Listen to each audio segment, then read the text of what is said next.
Olá, sejam bem-vindos a mais um episódio do VSH Cast.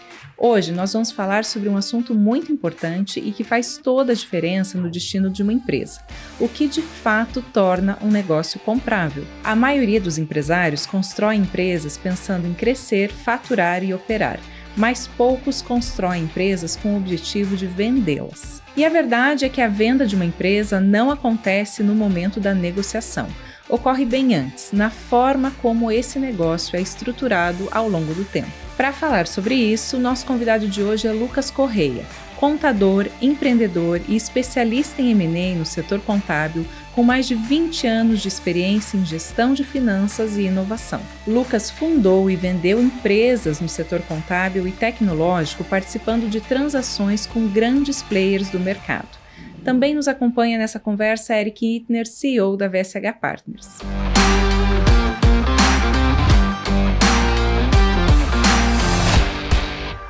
Lucas, seja muito bem-vindo. É uma alegria ter você aqui com a gente. Obrigado. Que bom estar aqui podendo conversar com você. Sim. Lucas, você, ao longo da sua carreira, criou, escalou e vendeu 3 empresas. Eu gostaria de iniciar essa nossa conversa te pedindo para você falar um pouco da tua trajetória profissional para que a nossa audiência te conheça, você por você mesmo. Legal. Bom, sou o Lucas, eu caí na contabilidade por acaso, inclusive, né? Esses 3 M&As que eu fiz foi 2 empresas de serviço, de contabilidade, e outra de tecnologia, para o segmento contábil também. Eu sou natural de São Paulo, né? E olhando no jornal, falei, cara, acho que contabilidade seria algo legal para eu fazer, porque tem muito emprego, mas nem sabia o que era. E aí, comecei a fazer, fui para a Deloitte, trabalhei na Deloitte tanto na área de riscos quanto na área de outsourcing. E aí, com 26 anos, foi em 2011, eu e mais 2 amigos abrimos uma empresa de contabilidade, muito mais para como a gente, né, em alguns momentos auditava empresas que quando a gente chegava em campo não tinha balanço, não tinha informação, e a gente viu que isso daí poderia ser uma lacuna ali de eliminar essa dor. Então a gente no início colocava muita gente, as pessoas alocadas no cliente, tinha uma margem um pouco menor, depois a gente mudou toda essa estrutura. E aí depois, né, ao longo da jornada, acho que a gente pode falar das 3 empresas, mas aí a gente criou uma empresa chamada Bexel na época, que depois virou RSM, e vendemos para a TMF, que é um grupo bem grande, holandês, e a AccountTech, que é uma outra iniciativa nossa, mas muito focada no ICP de PJinhas, a gente vendeu para Contabilizei, e a HubCount a gente vendeu para a Stone / Questor, né? Porque a Stone é dona da Questor. Então, E tudo isso em qual intervalo de tempo? Em 15 anos. Tudo isso em 15 anos, assim, no caso a RSM que a gente vendeu para a TMF, foram uns 15, né? E aí durante a jornada, em 2017, quando a gente foi fazer uma imersão no Vale do Silício, nessas da Startse aí, a gente começou a mudar um pouco a mentalidade de o que a gente poderia ter um ativo vendável. Foi aí que começou deu esse estalo, né, na gente, falando, olha, acho que isso daqui pode ser algo vendável. A gente começou a reestruturar aí para uma possível venda. E também foi bem nessa época que a gente criou a HubCount, que basicamente era uma plataforma de BI contábil, que basicamente pegava os balancetes, subia nessa plataforma e virava um gráfico, um entregável com mais qualidade para o cliente, né? E com isso, né, depois que a gente vendeu para a Questor ali, para a Stone, eles colocaram IA, tá bem legal. Inclusive eu estava com o Gabriel hoje tentando colocar a HubCount todos os países da América Latina da TMF. Então, é isso. Que bacana, inspirador.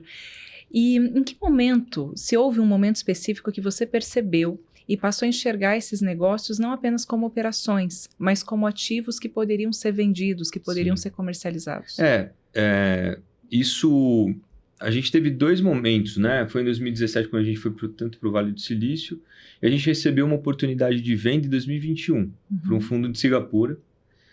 E quando eles chegaram lá, a gente não estava bem de governança, né? Quando eu digo governança, a gente tinha vários CNPJs, às vezes não tinha contrato com clientes, tinha alguns riscos de PJ, enfim. Então, eles olharam e falaram, olha, dá para a gente fazer o deal, mas né, você vai ter um pênalti aí no valuation. Então, aí a gente começou a fazer toda uma reestruturação, né, da empresa, e aí a gente voltou a conversar com eles em 2024, e aí no final do dia a gente acabou fechando com a TMF, mas assim, veio desses dois momentos, né? E essa estruturação ocorreu como? Como que foi o dia a dia, a prática? Assim, a gente teve que tomar algumas decisões difíceis, né? Então, por exemplo, por uma questão de planejamento tributário, você colocava as pessoas na empresa do Simples pagava menos INSS. Então, a gente acabou colocando todo mundo dentro de uma empresa que era lucro real. Começamos a pagar muito mais imposto. Então, assim, foram algumas dores que nós passamos. A gente deixou de ter uma distribuição de lucros que a gente costumava ter ano a ano, em detrimento, né, claro, para uma da venda organização futura, da casa. Né? Então, não foi uma decisão tão simples. Assim, eu vejo muito contador que assim, não tem essas coisas básicas, né? Por exemplo, contrato com cliente. A gente, né, montou todo um fluxo lá para formalizar os contratos com todos os clientes. Então, isso ajudou a gente na due diligence, né? Quando começaram e pediam as coisas, a gente tinha praticamente tudo, né? Questões de LGPD, né? Que, assim, qualquer due diligence, qualquer empresa que vai fazer, vai te solicitar essas coisas, né? Então, isso nos ajudou bastante, assim, nessa organização. Perfeito. E, Eric, olhando para o mercado de uma forma mais ampla, essa mentalidade de construir e criar empresas, já pensando em uma possível venda, não é algo muito comum no Brasil, né? Não, eu posso dizer que o Lucas é um ponto fora da curva em todos os sentidos. Né? Primeiro, por ter conseguido construir e escalonar e vender 3 ativos. Né? Se na vida os empresários conseguirem fazer isso uma vez, hoje já são extremamente vitoriosos.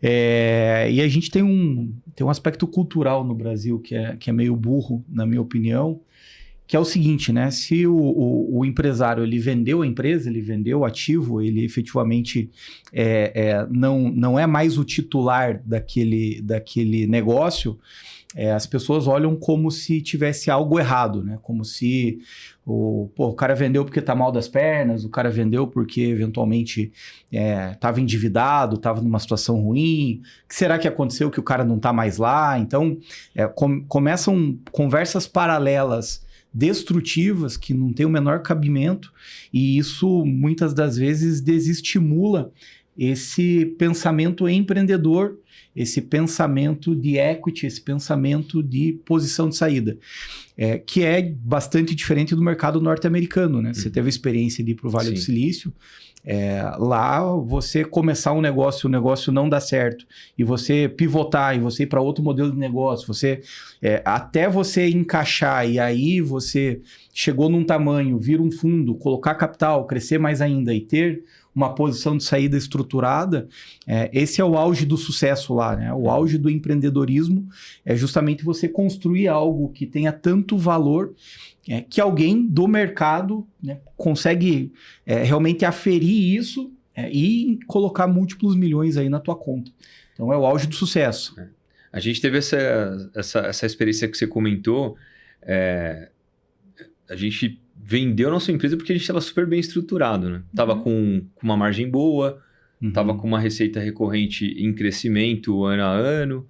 Então, assim, não foi algo que, quando o fundo chegou, falou, olha, eu vejo uma oportunidade de ter, por exemplo, uma redução do valuation porque eles estão mal estruturados. Foi ao contrário, né?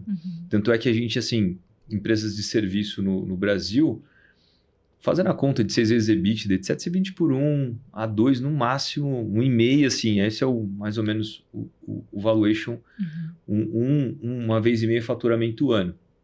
A gente acabou conseguindo até algo, assim, a 2, né? Que é algo também que essa organização e governança nos ajudou bastante, né? Então, de fato, né? Acho que tem esse preconceito no Brasil, né? Mas enfim... essas são algumas oportunidades, né, de você mudar de vida. Né? Claro. E Lucas, você entende que você falou, né, que vendeu a empresa no melhor momento. Você entende que essa é uma habilidade inata tua de percepção ou você desenvolveu isso? Não, é dele, ele é um gênio. Não me sinto assim, na verdade. É, inspirador. Não me sinto assim. A gente foi construindo. Sim. É curioso que a gente nunca participou, assim, ativamente de entidades de classe. A gente foi trilhando o nosso caminho. Uhum. Mas é por isso que deu certo, cara. Que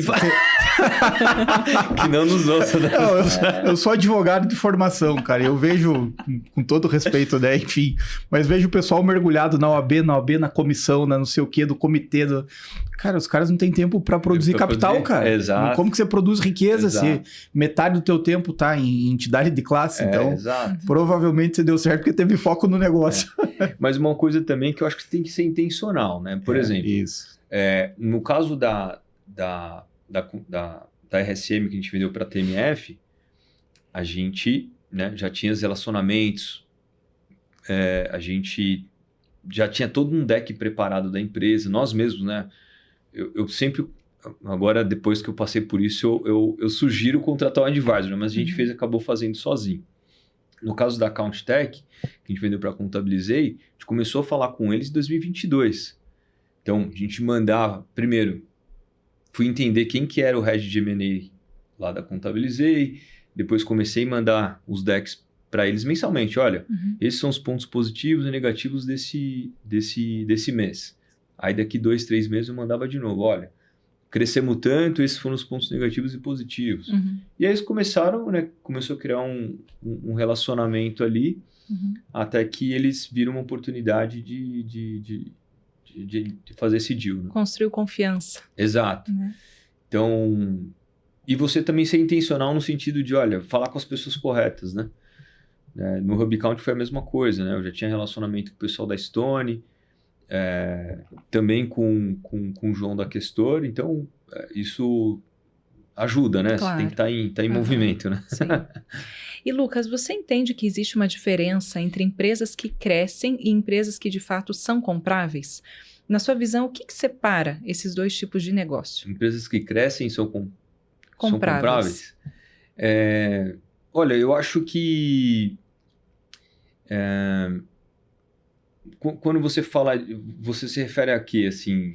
As empresas que crescem numericamente, que apresentam números, e empresas que, mesmo que às vezes não tenham números talvez tão expressivo quanto essas, despertam o interesse do mercado por algumas características. As principais características aí, eu acho que cada player vai ter um motivo de estar te comprando, né? Então, por exemplo, no caso da TMF, eles crescem muito via aquisição. Tá. Então, quem é dono da TMF são dois private equities, que é o ADIA, que é o Fundo Soberano de Abu Dhabi, e o CVC Partners. E aí tem a TMF, que eles compraram já de uma lá da Holanda, né? E aí eles crescem 100% via aquisição ou organicamente, né? Mas, por exemplo, quando você pega deals aqui no Brasil, por exemplo, a Vela. A Vela, quem é dono da Vela é a Constellation lá no Canadá. Que quem aporta dinheiro nela são famílias ricas, né, family office, que colocam dinheiro nela.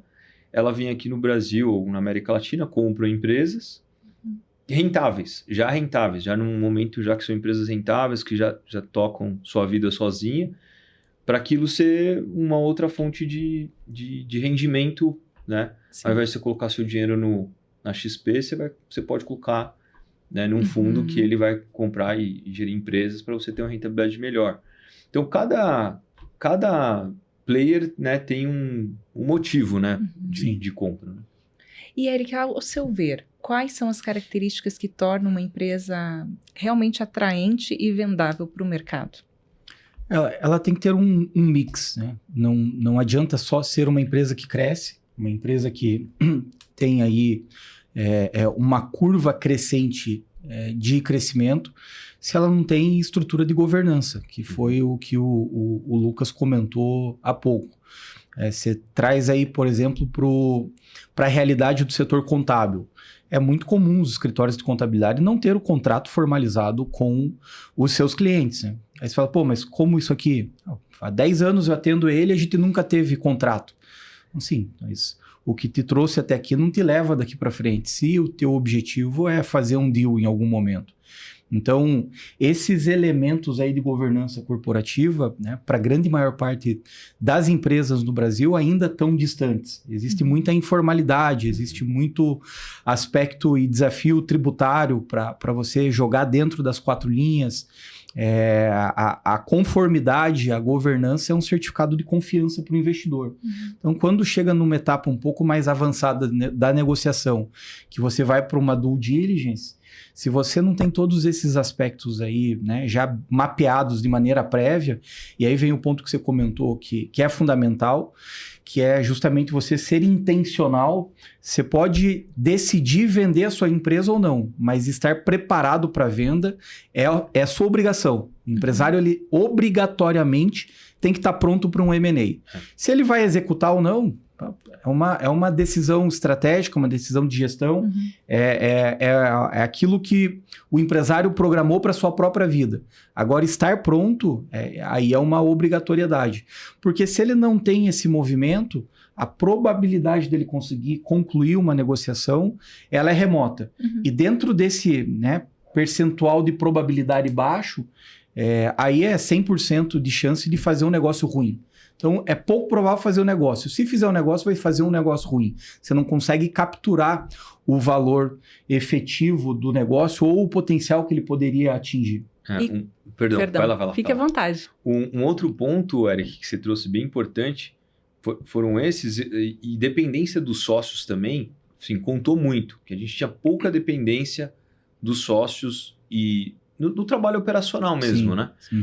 Então, isso ajudou bastante. Isso, quando o fundo, no caso, vai fazer a conta dele, ele falou, olha, eu vou ter um ganho de sinergia aqui. Tem esses caras que ganham X mil por mês ou por ano, que eu não vou precisar mais ter em algum momento, né? Então, assim, aí ele vai calibrando se pode pagar mais ou menos também, né? Sim. Essa questão de dependência dos sócios foi algo que a gente acabou trazendo outros sócios via partnership, que eles que tocavam a empresa, né? De fato, no dia a dia com o cliente, etc. E a gente acabou ficando num layer de cima, né? Numa camada de cima. Esse é um aspecto que vale a pena a gente aprofundar, porque muitas das vezes o empresário ele tem um certo orgulho de ser o homem-chave do negócio, né? Pô, eu sou o cara que performa no comercial, eu sou o cara que tem a compreensão do financeiro, eu sou o cara que toca o time, eu sou o cara estratégico, eu sou o cara do...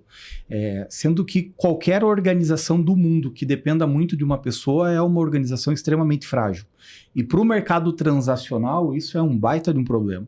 Já vi muita transação boa não acontecer por conta disso. No final das contas, o empresário ele é uma eu-presa. Ele é um centralizador. E o tempo passa para todo mundo, né? A gente tem cliente hoje no escritório com quase 80 anos. E a gente está fazendo a transação.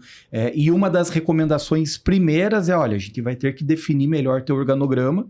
A gente vai ter que empoderar essas pessoas-chave que estão embaixo aqui da tua estrutura para que você consiga ser dispensável, né? Não tem cabimento. 7 da manhã você está dando expediente na tua empresa até hoje. Não tem sentido. E assim, hoje as pessoas se movem muito pelo dinheiro, né? Sim.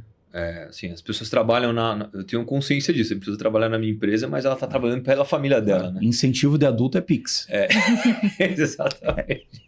Então, eu acho que o formato, os mecanismos que você traz, assim, para dentro da sua empresa contábil, para você remunerar bem as pessoas, ou remunerar via, né, que eu acredito mais, que é via resultado. Então, por exemplo, a gente tinha alguns squads, cada squad desse tinha um sócio operacional, e aí ele que mandava na DRE dele. Então, por exemplo, olha, a gente falou, a gente tinha lá um balizador. Então, a gente tem que ter 25% de EBITDA na sua DRE.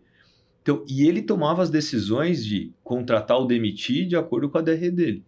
Então, isso acabava... Aí a gente criou vários núcleos desses e ele sabia que ele ia ganhar mais dinheiro se ele fizesse, por exemplo, dar 30% de EBITDA. Ele ia ganhar mais do que ele... né? Então, ele que acabava calibrando também o quanto que ele poderia ganhar no ano. Né? Claro.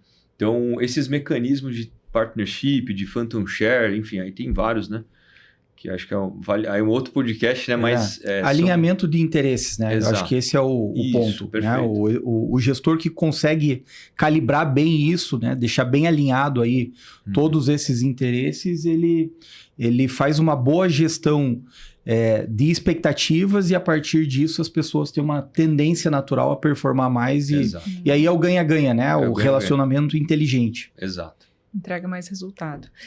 E, Eric, o quanto que a organização financeira, a governança e a previsibilidade impactam diretamente no valuation da empresa e na possibilidade de venda?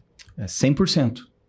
Você ter aí uma receita recorrente previsível e esse é um dos motivos de, por exemplo, o setor contábil ser tão aquecido para M&A, né? Ter um movimento tão grande como a gente visualiza nesse momento, é justamente essa previsibilidade financeira, né? Quando você olha a perpetuidade e você coloca inputs de gestão que deem uma boa base para crescimento, então se eu consigo crescer, estou bem estruturado, jogo nas 4 linhas, estou em conformidade e tenho essa receita recorrível, né, previsível, são elementos que, sem sombra de dúvidas, impactam de maneira significativa na percepção de valor do mercado, do ativo, e isso faz com que ele seja sexy, ele seja realmente um ativo que o mercado tem interesse para colocar capital.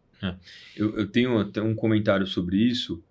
De fato, eles também olharam, né, toda essa disposição de receita, né? Então, a gente tinha receitas recorrentes, não recorrentes, que era trabalhos de levantamento de crédito tributário. Sim. E queriam exatamente entender se a gente conseguiria, nos próximos anos, também trazer essa entregar receita. Aquilo. Entregar aquilo. Então, foram discussões assim que nós tivemos ao longo, né, desse período de diligência até fechar o deal, que foram bem discutidos. Aí eu vejo, tem muitos contadores que têm uma receita muito relevante de planejamento tributário, né, para ganhar um success fee daquele levantamento de crédito, e acaba deixando um pouco a receita recorrente de lado. Então, ele acaba também, num momento, pensando em um ativo, em um equity, perdendo força, né, lá na frente. Porque, ainda mais porque vai acabar agora, né? Muito vai acabar. A partir de 2027 vai acabar, mas você vai ter que, ainda pode recuperar os 5 anos. Mas a tendência é que você não tenha mais esse tipo de receita e o fundo, quando olha, fala, isso aqui não é previsível, né? Sim. E quando você fala isso, é por conta da reforma tributária? Sim. Sim, por causa agora com a reforma tributária a gente não vai, a partir de 2027, não vai existir mais esse mecanismo, né, de você encontrar oportunidades, mas obviamente para os últimos 5 anteriores vai, mas, né, a médio e longo prazo aí em 2033, enfim, não vai ter mais nem SPED, né? Então... Pois é. E aí, pegando esse aspecto, a pergunta que eu te faço é essa: como que você enxerga o cenário empresarial, mas especialmente da contabilidade, nesse universo de ascensão da inteligência artificial e reforma tributária? Olha, isso foi até um motivador e um fator decisório na nossa venda ou não venda da empresa. Foi exatamente esses 2 fatores, IA e reforma tributária. Né? A reforma tributária, eu acho que vai ter uma oportunidade grande de monetizar com isso pelos próximos anos, só que depois vai simplificar. Né? A gente já recebeu alguns clientes já esse ano perguntando, olha, né, com a IA, que está fazendo tudo sozinha, etc. Ele nem sabe exatamente o que é, mas assim, ele já tem uma noção que o serviço contábil tem que ser diminuído, porque você está tendo uma eficiência aqui, né, com automações, etc., que eu quero também me beneficiar com isso, né, o cliente, né?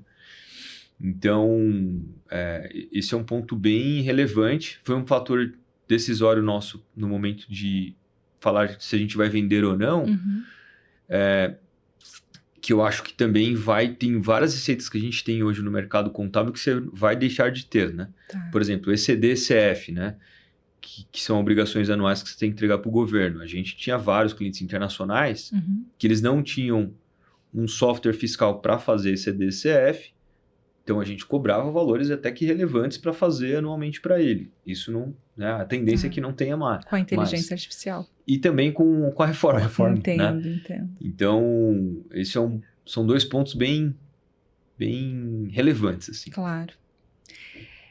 Lucas, e ao seu ver, durante um processo de avaliação de uma companhia, eu queria entender como que você enxerga a dependência do fundador como uma figura de influência positiva ou negativa mesmo na percepção de valor do negócio. Quando você fala influência, seria ser influente no Instagram, por exemplo? Também. Eu vejo que, por exemplo, eu vou te contar um caso real que aconteceu com a gente. Uhum. A gente tem uma pessoa de mercado que é super influente no mercado, tinha um cliente que também é super influente, que é o Grupo Primo, né?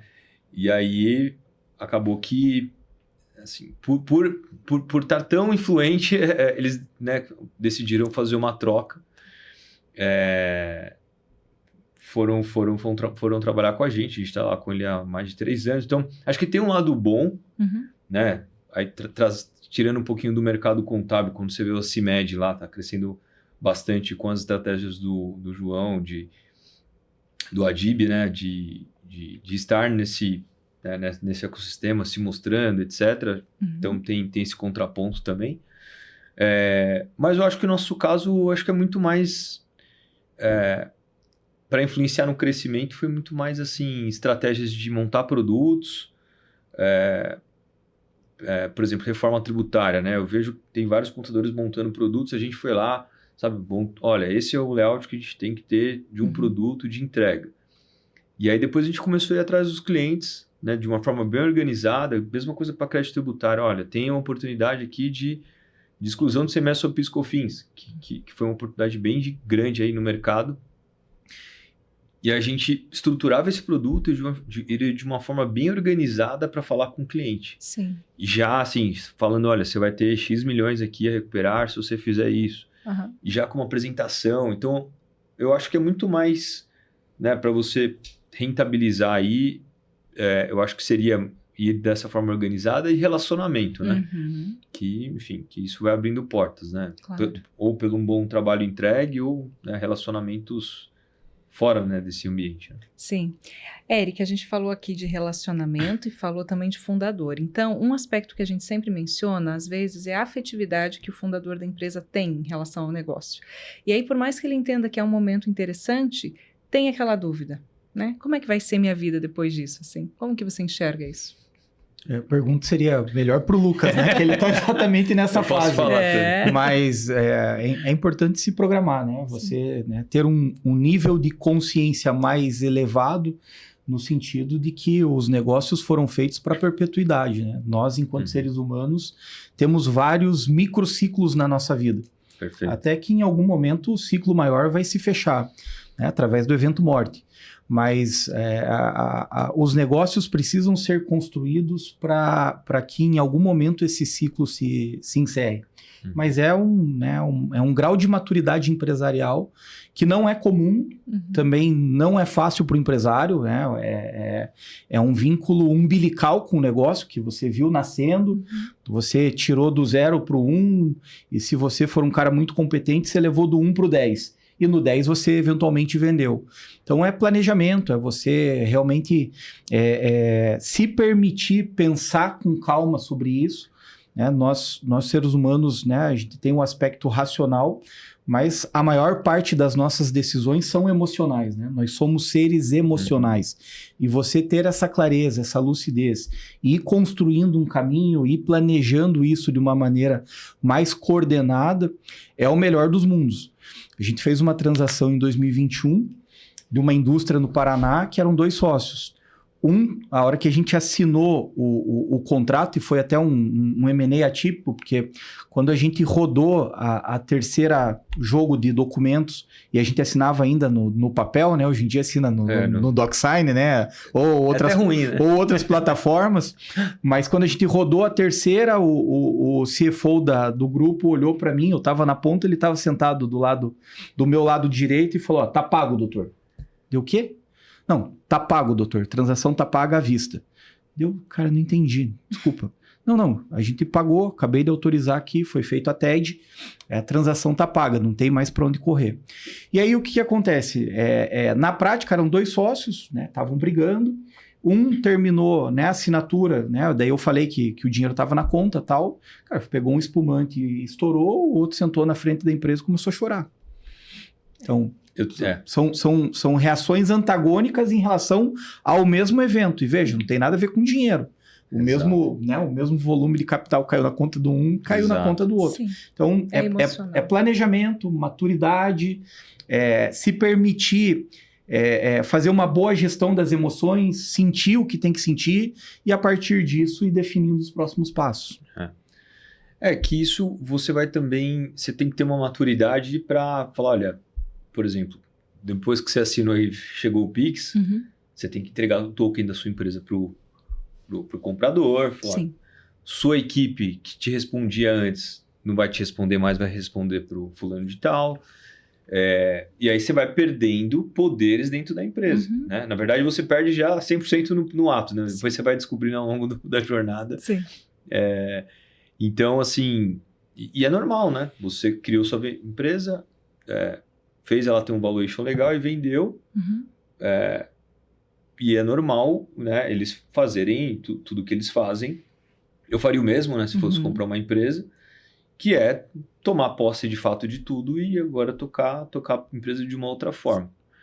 Então, eu tenho outro caso, um caso também de um amigo, ele tinha uma startup que inclusive a gente fazia contabilidade, vendeu para um outro cliente nosso por R$100 milhões, 34 anos. Esse cara, no dia seguinte... né, ele era todo mundo, ele é super assediado, todo mundo falando com ele, etc. Ao longo da jornada que ele construiu, no dia seguinte já está plugado em outra empresa, você não tem mais nenhum tipo de poder. O cara ficou com depressão, foi para a Índia lá entender sobre a vida, etc. Hoje ele, graças a Deus, está melhor, mas assim, que é isso, né? Uma mudança. No caso do Eric, no mesmo evento teve dois tipos de reações diferentes, né? E Lucas, como que foi para você? Então, para mim, eu nunca eu construí os negócios pensando de fato né, ter uma saída. E eu vim de uma família, né, periférica aqui de São Paulo e né, até questões de propósito, assim, para mim era ganhar dinheiro, assim, não tinha, até hoje eu acho que eu tenho dificuldade de saber qual é o meu propósito. Porque eu queria sair daquela situação e depois que eu casei, eu falei, cara, eu preciso garantir, né? Meus pais me ensinaram, primeiro a sua mulher, depois seus filhos. Sim.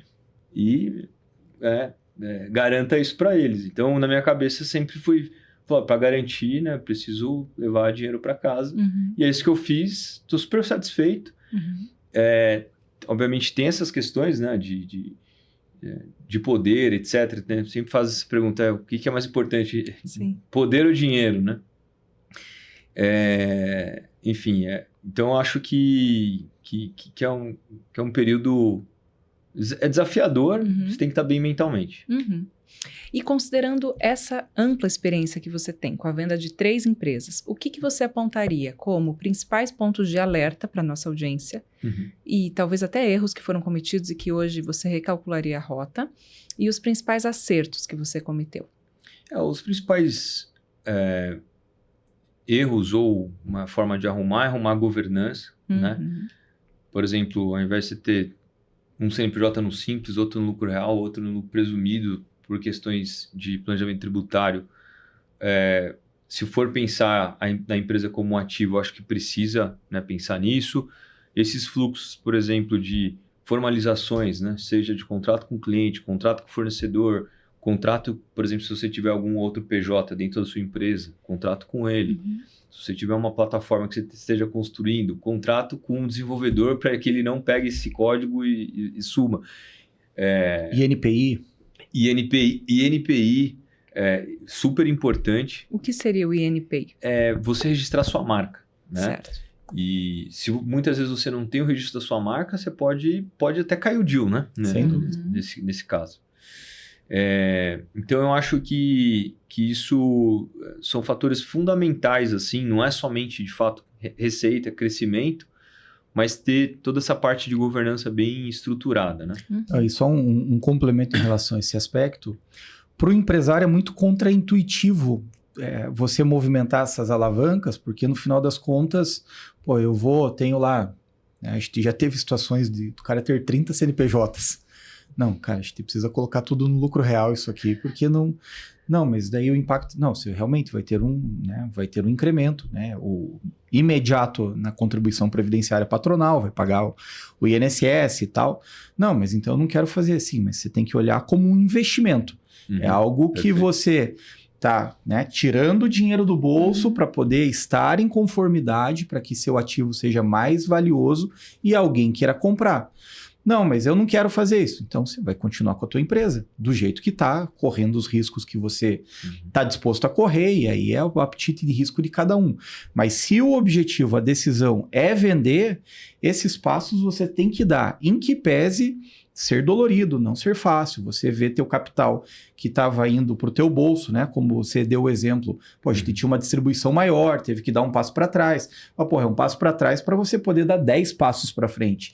E se você não toma essa decisão, você efetivamente anda em círculo, você não consegue realmente realizar o seu capital.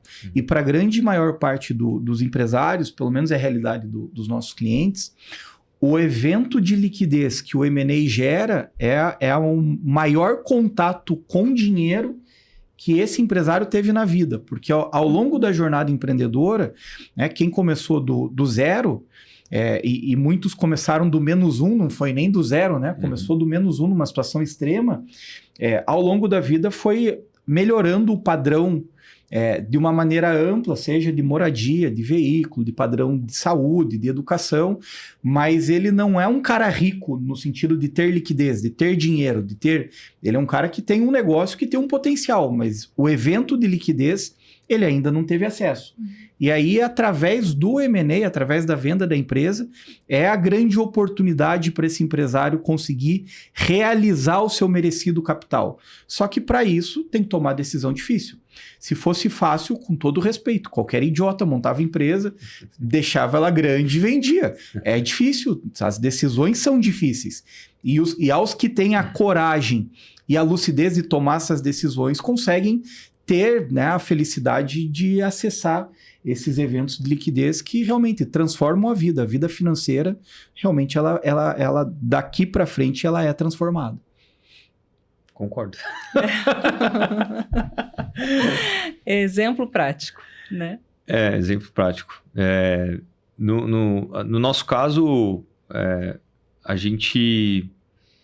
Todos nós, né, viemos do nada e conseguimos uma liquidez interessante que, de fato, né, você acaba garantindo bastante alguns anos da sua vida, né? Claro. E sem risco. Sem risco assim, né? Daqui para frente. Você recebe o dinheiro agora e, obviamente, tem um risco, né, de contratual dos últimos 5 anos, etc., da sua empresa. Mas esse evento de liquidez traz uma tranquilidade gigante, né? Que bom. Lucas, e às vezes as pessoas podem ter dúvidas em relação ao tempo político e econômico que um país vive, no sentido de entender, eu quero vender minha empresa, mas não sei se esse é o momento exato. Você teria alguma recomendação nesse sentido? Olha, eu acho que o momento exato é quando alguém está disponível para comprar sua empresa. E, obviamente, né, estar preparado e apresentar ali oportunidades, entender a oportunidade, né? Legal. Então, eu vejo que muita gente tem apego à empresa, né? Ou já veio herdada, ou já os filhos assumiram, e tem essa questão do carinho da empresa que é difícil de se desfazer, e em algum momento isso daqui pode ser ou virar pó, né? Se não tiver um bom herdeiro, né? Sim. E que também existem outros mecanismos, né? Que se não for uma venda, estruturar um conselho, etc. Mas, tá vendo? Sempre a gente fala de governança, de conselho, para você continuar com aquele ativo, né? Claro. Eric, então pensando agora, na audiência que nos assiste, tá, eu quero vender a minha empresa, entendi que é o momento, vou me preparar. Qual que é o passo a passo? Contratar a VSH Partners. Esse é o óbvio, né? Assim, né, independentemente de quem for contratar, né, brincadeiras à parte, mas, né, contratar a gente seria a melhor decisão. O empresário precisa ter consciência, ele precisa, né, ter um nível de maturidade empresarial maior. E ninguém nasceu sabendo tudo, né? O Lucas aí chegou no estágio que chegou, estudando, se informando, né, batendo a cabeça, errando. É uma jornada empreendedora. E você não precisa passar por isso sozinho, né? Alguns passam por isso sozinho, mas você não precisa. Hoje existe aí uma volumetria relevante de informação de qualidade, né? E nesse sentido, a decisão de criar esse podcast foi justamente em função disso, para poder contribuir com a elevação do nível de consciência do empresário para M&A. Eu, quando tive meus primeiros contatos de M&A ainda como advogado corporativo, eu estudei na Católica, estudei no INSPER e estudei na FGV. Cara, não dava para entender nada que os caras falavam. Era um linguajar extremamente técnico, inacessível, com um conteúdo denso. E para o empresário, aquilo ali é aramaico. Não dá para efetivamente você fechar um racional de, porra, começa aqui, você desenvolve aqui, você vem para cá. E hoje em dia tem bastante mecanismo aí de produção de conteúdo, de qualidade, e a partir disso você conseguir, né, fechar um racional e tomar boas decisões. Superada essa etapa de consciência, o primeiro passo a gente sempre recomenda fazer o valuation, precificar o teu ativo, porque ali você tem um primeiro racional financeiro e concomitantemente um primeiro diagnóstico sobre a governança. Porque se o teu balanço, a tua DRE, teu relatório de fluxo de caixa, eles apresentam aí inconsistências relevantes, eles não têm aí uma conexão, e você começou a ter muita dificuldade com documento contábil básico, já é um primeiro sintoma de que, opa, né, peraí, a gente precisa dar um passo para trás para poder dar dois para frente. Ou seja, você precisa ter a humildade para reconhecer que a tua estrutura é desestruturada e aí começar a trabalhar essas alavancas aí de governança juntamente com uma boa estratégia de crescimento. As coisas vão acontecendo de maneira concomitante, mas o primeiro passo é esse diagnóstico, né? Fazer um valuation, um racional financeiro e juntamente com ele um racional aí em termos de governança. Eu acho que algo interessante também de ter a VSH, algum outro player, é que você tem uma pessoa na frente da negociação, né? Sim. Então, no meu caso, eu era a última palavra, né? Sim. Se você tem alguém te ajudando nessa jornada, né, e protegendo os seus interesses, eu vejo que a gente teria ganhado um pouco mais de discussão em cláusulas, etc. E é um desgaste, né, cara? Você pessoalmente fazer isso te consome tempo, te consome energia e é desgastante. Não é uma negociação simples. Não é. Foi um período entre a gente recebeu o SPA, né, que é o contrato de compra e venda, e a assinatura. Assim, a gente contratou um grande advogado aqui em São Paulo, Stock Forbes. Demorou aí quase 3 meses só de discutindo cláusulas. Sim, né? Sim. Então, enfim, ter um advisor eu acho que faz muito sentido. Esse tempo poderia ser reduzido, Eric? Ou elastecido. Aí... Depende das condições. As cláusulas, elas realmente precisam ser refletidas, discutidas e reescritas, porque o que vem é um modelão meio... Que naturalmente foi desenvolvido pelo jurídico de quem está comprando e aquilo ali, né, vai beneficiar de uma maneira mais desequilibrada o investidor. Isso é um jogo natural. E aí o contraponto, porque é uma negociação totalmente assimétrica, né? A gente tem o Lucas e os sócios na pessoa física, com a TMF, que faz parte de um fundo maior, que tem, né, eventualmente outros investidores, e aí a gente está falando de uma estrutura global multibilionária em dólar. Então, existe uma assimetria. E você ter aí uma boa estrutura, né, de assessoria que consiga te acompanhar e negociar aquilo que é importante e que vai impactar a execução do contrato é fundamental. Claro. Concordo totalmente. Importante. Lucas, a gente já vai se encaminhando para o fim da nossa conversa. Eu quero, assim, te agradecer infinitamente pela tua presença, pelo teu aceite. Foi um grande prazer te conhecer. Prazer é meu. Tá?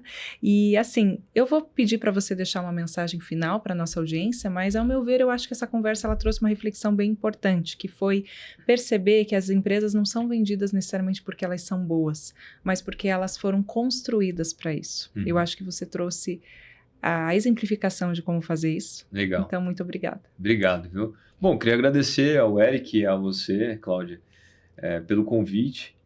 Né? Agora eu tô nesse mundo, eu tô saindo da TMF, né, indo buscar outros caminhos. E sempre bom falar sobre, né, a minha jornada. Às vezes eu falo sobre a minha jornada, coisas que eu não vejo tanta relevância, igual o Eric comentou aí no início, mas não sei se é porque eu estou dentro, né, do que está acontecendo, mas aí eu vou ter um período sabático aí de reflexão. Que bom. Muito obrigada. Obrigado, viu?